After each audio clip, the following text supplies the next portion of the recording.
The terminal smelled like coffee and jet fuel.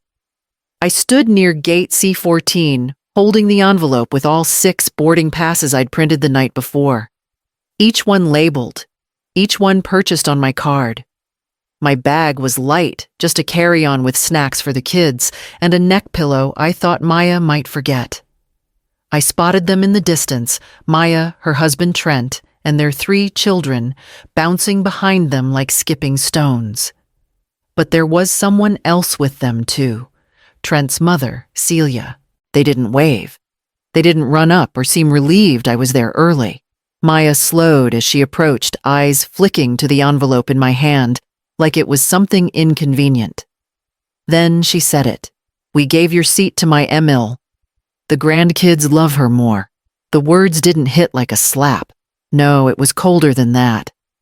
Like stepping into a room you used to call home, only to find the locks changed. I didn't speak. Just looked at her then at Celia, who was already adjusting her scarf, like she belonged on the trip. Trent glanced away. No one looked sorry. I handed the envelope to Maya. "You'll need this," I said quietly. My fingers grazed hers for less than a second. She hesitated.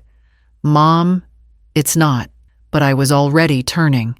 No scene, no questions.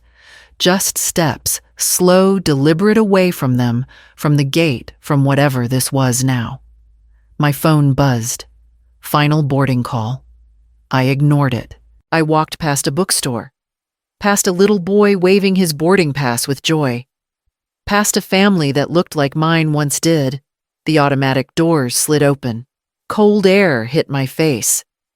The kind that makes your eyes sting, not from temperature, but from clarity. By the time I reached the curb, I knew one thing for certain. They thought they'd left me behind. They didn't know I'd taken something with me. I dropped my bag just inside the door and kicked off my shoes, not bothering to turn on the lights. The apartment was quiet, the kind of quiet that presses in from all sides. I went straight to the kitchen and put the kettle on, letting the sound of boiling water fill the room with something that felt close to comfort. The tea bag unraveled in the mug as I stared at it. No sugar, no lemon, just hot and bitter. I sipped anyway. A knock came at the door. I didn't want company, but I opened it. Mrs. Harris from down the hall stood there holding her mail and wearing the same gentle smile she always wore. "Back already?" she asked. "I thought you were flying out this morning." "Change of plans," I said, folding my arms. My voice didn't shake, but it came out smaller than I liked. She nodded, didn't press. Just said, "Well, if you need anything," and walked away. I shut the door and leaned against it. My tea had gone cold. I walked over to the couch and sat down slowly, knees aching more than usual. My eyes burned from lack of sleep, but I wasn't tired, just worn. It wasn't the first time. Not really. Maya had forgotten my birthday 2 years in a row, claimed she got the dates mixed up. One Christmas, I gave the kids hand-knit sweaters. They ended up on a donation pile 3 weeks later. I heard Leah call Celia grandma before she called me anything at all. When I brought it up, Maya had laughed. "She's just little. Don't be so sensitive." I let it go. Again and again. But this was different. This wasn't forgetfulness or oversight. This was deliberate.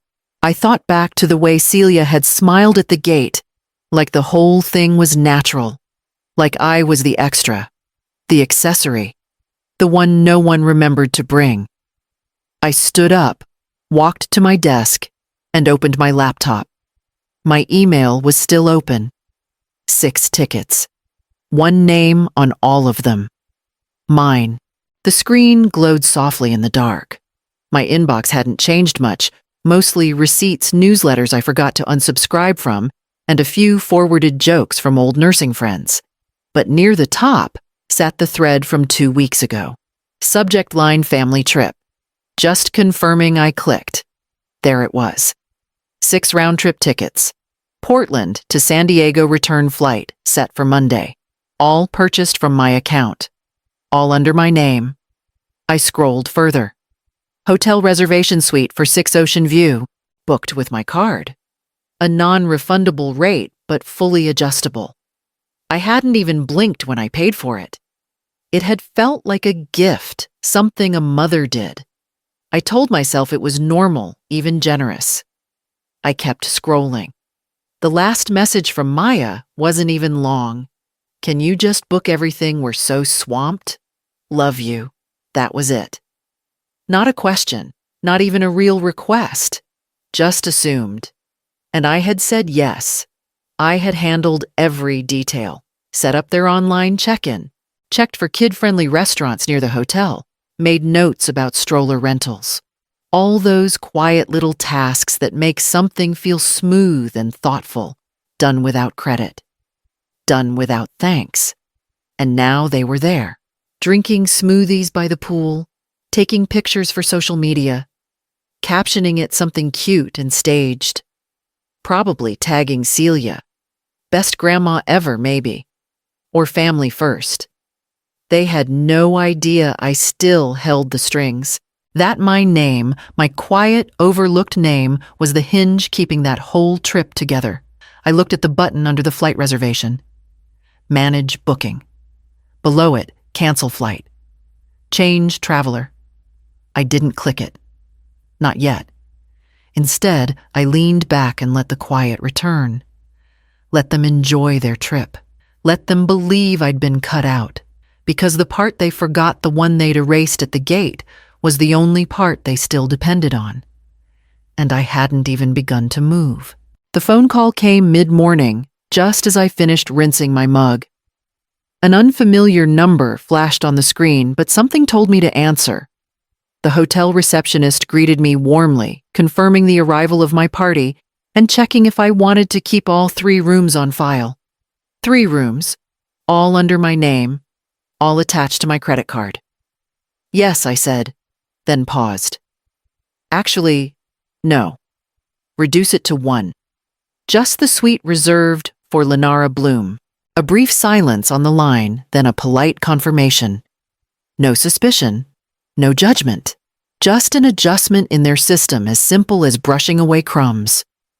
I hung up and sat at the table for a moment, my hands resting flat against the wood. I wasn't shaking. I wasn't angry. There was simply an odd clarity settling into my chest, a stillness I hadn't felt in years. I opened my laptop again and navigated to the airline portal. 6 return flights, all still unclaimed. I clicked the small box beside each name. Flag as no-show. Refund request submitted. Funds eligible back to original payment method. My payment method. When the confirmation email arrived, I didn't smile. I just closed the tab. There was no satisfaction in punishing them. This wasn't punishment. It was alignment, bringing things back to where they should have been, letting them feel the absence they'd created. What I didn't do was send a message. No explanation. No warning. No pointed words about respect or gratitude. I wasn't interested in arguing. Arguments required 2 people showing up, and I had already shown up more times than they ever noticed. Instead, I walked to the bedroom and pulled out a small suitcase, light enough to carry with one hand. I folded 2 dresses, comfortable shoes, a sweater for cool evenings. I added a book I'd been meaning to start, and a bottle of lotion that smelled faintly of citrus. At the door, I glanced back at the quiet apartment. It felt different today, not an empty space, but a space waiting for me to reclaim it. They wanted me out of the picture. I would give them distance, but on my terms. And by the afternoon, I was already headed toward the airport. The sliding doors opened into a rush of air conditioning and polished floors. I stepped into the hotel lobby, my suitcase trailing behind me, the wheels soft against the tile. A few children ran past, laughing, dripping water from the pool. Somewhere to my left, someone was playing the piano. Just a few lazy chords drifting through the air like fog. At the counter, a young woman in a blazer greeted me with a warm smile. "Welcome to Ocean Crest," she said. Name on the reservation, Lenara Bloom. I replied, pulling out my ID and placing it gently on the counter. She typed for a moment, then nodded. Yes, we have the family suite under your name. Shall I check you in? I returned her smile, steady and calm. Yes, I'll take it. She didn't ask why only one guest was present. Didn't mention the others. I appreciated that. The suite was just as I'd arranged it. 2 bedrooms, a kitchenette, and a balcony overlooking the water. The air inside smelled faintly of salt and freshly laundered sheets. Before I unpacked, my phone buzzed. Maya. I let it go to voicemail. 10 minutes later, it rang again. Then again. I turned the phone over on the nightstand and left it face down. The room was still. The curtains fluttered slightly with the breeze.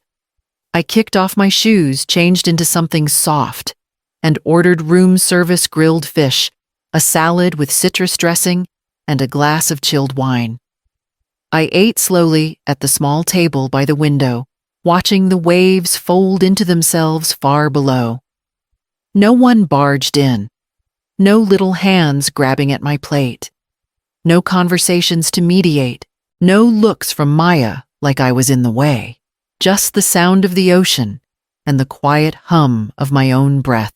When I finished, I rinsed my glass and set it neatly in the sink. I stepped out onto the balcony and leaned against the railing, letting the sea air wrap around me. Below, a family laughed by the pool. I watched without envy. My phone rang once more. I didn't move. Let them wonder. By morning, the tone of the messages had changed. The first one was clipped. Mom, there's a problem with the return flights. The next came an hour later.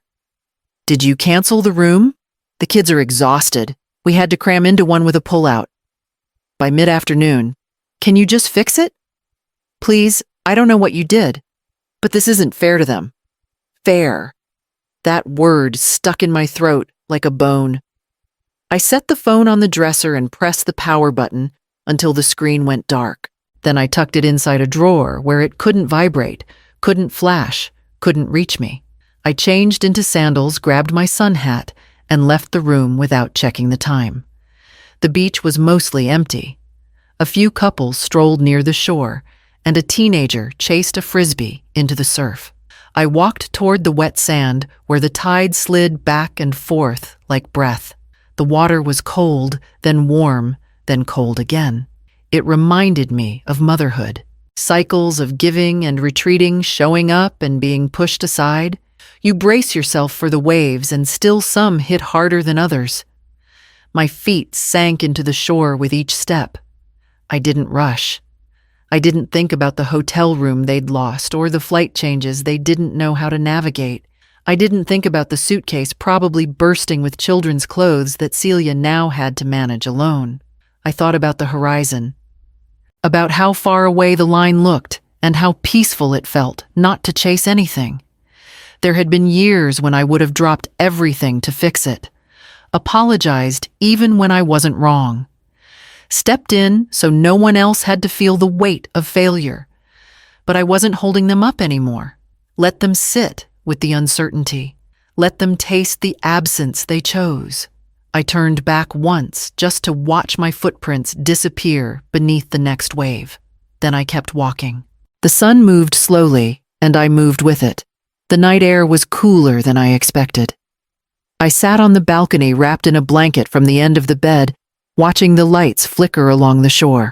Somewhere nearby, someone played an old song on guitar, just quiet enough to feel like a memory.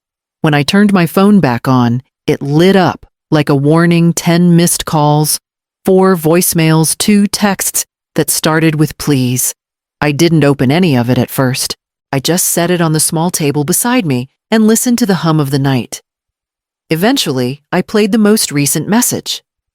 Maya's voice came through, but it was different this time. Not rushed, not defensive. Mom, I'm sorry. I wasn't thinking. I just wanted the kids to be excited. I thought if Celia came, they'd feel more comfortable. She's been around more lately, and I don't know. I didn't think it would hurt you. She paused, then softer, like she didn't know she was still being recorded. They asked where you were. There was a faint sound. One of the kids in the background. Maybe Leah asking again, "Is Grandma coming tomorrow?" The message ended there.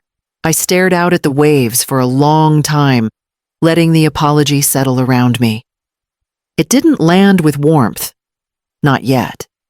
It didn't make things right, but it was real. Not an excuse, not a deflection, just a tired truth that had finally made it through all the noise. I didn't respond. I didn't press play on the other messages. Some things don't need to be repeated to be understood. Inside, I poured myself a glass of water and sat on the edge of the bed, holding the phone in both hands like it was a letter I didn't know how to answer. I didn't feel triumphant. I didn't feel sad. I just felt still. And in that stillness, something unspoken passed between us, across miles, across silence. Not closure, but something beginning to turn. The dining room was quiet that morning, just a few tables scattered with couples and small families. I chose a seat by the window, the sunlight stretching long across the tablecloth. I ordered oatmeal with berries, black coffee, and nothing more.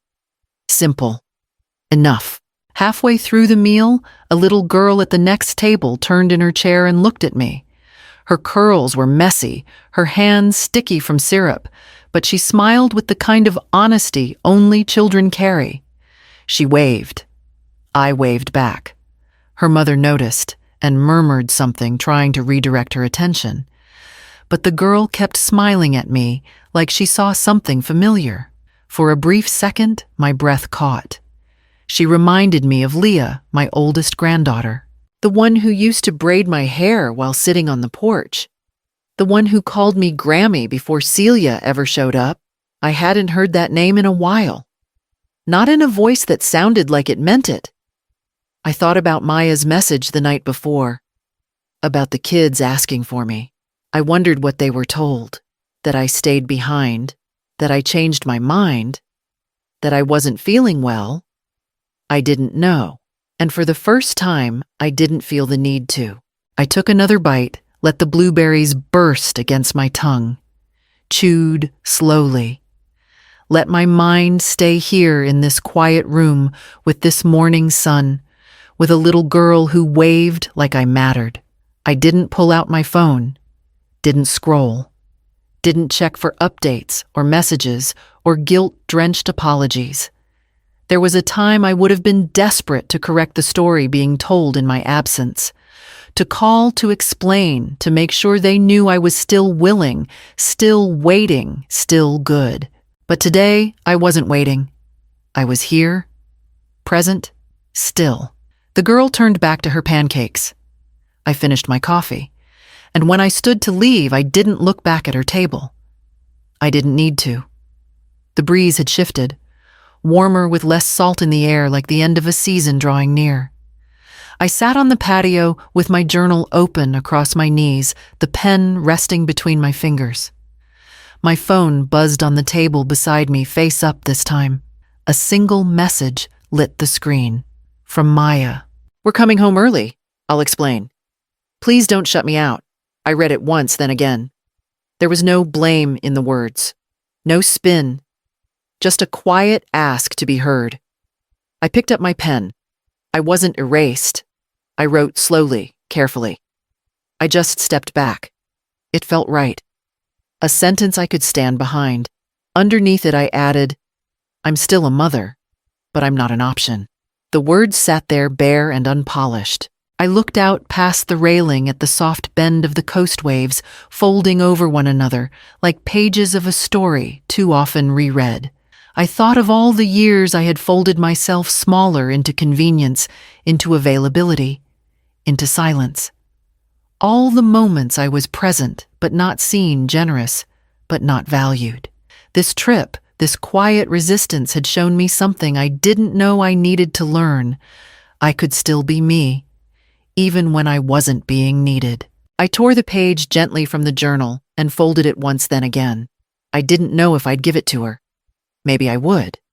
Maybe I wouldn't. But it was real, and it was mine. I placed the folded paper into the side pocket of my bag. The air stirred again. Not final, not resolved, but different. The soil was dry along the edges of the porch, so I took my time moving from pot to pot with the watering can. The marigolds had held up well. The basil would need trimming soon. Small signs of life. Steady things. When I finished, I wiped my hands on my jeans and went inside. The light through the kitchen window slanted across the floor in long, pale strips. I hadn't been gone long, but the house felt quieter, more certain, like it had adjusted to my absence and welcomed me back without a word. I plugged in my phone. It lit up slowly, then flooded with noise. 17 messages. Most from Maya, one from Trent. A few from numbers I didn't recognize, likely hotel staff or airline follow-ups. I didn't scroll. I didn't read them all. I opened only one. Maya's voice was shakier than before. "We're back. I know I hurt you. I didn't mean to. Not like that. I'd really like to talk." I pressed reply and typed only this, "Hi, Maya. Let's talk. Come alone." I left the message there and powered the phone off again. Then I went to the kitchen and pulled 2 plates from the cabinet. I laid out silverware folded napkins and placed a small vase of cut flowers in the center. Nothing grand, nothing rehearsed. Just space. Space for someone to sit. Space for something honest to be said or not said at all. I didn't know what she'd bring with her guilt explanations, maybe even defensiveness, but I knew what I wouldn't bring: a history lesson, a ledger, or a plea to be chosen again. This table wasn't for apology or performance. It was for presence. A room for one could always become a room for two if the second person knew how to arrive with care. So I sat. Not waiting, not hoping, just ready.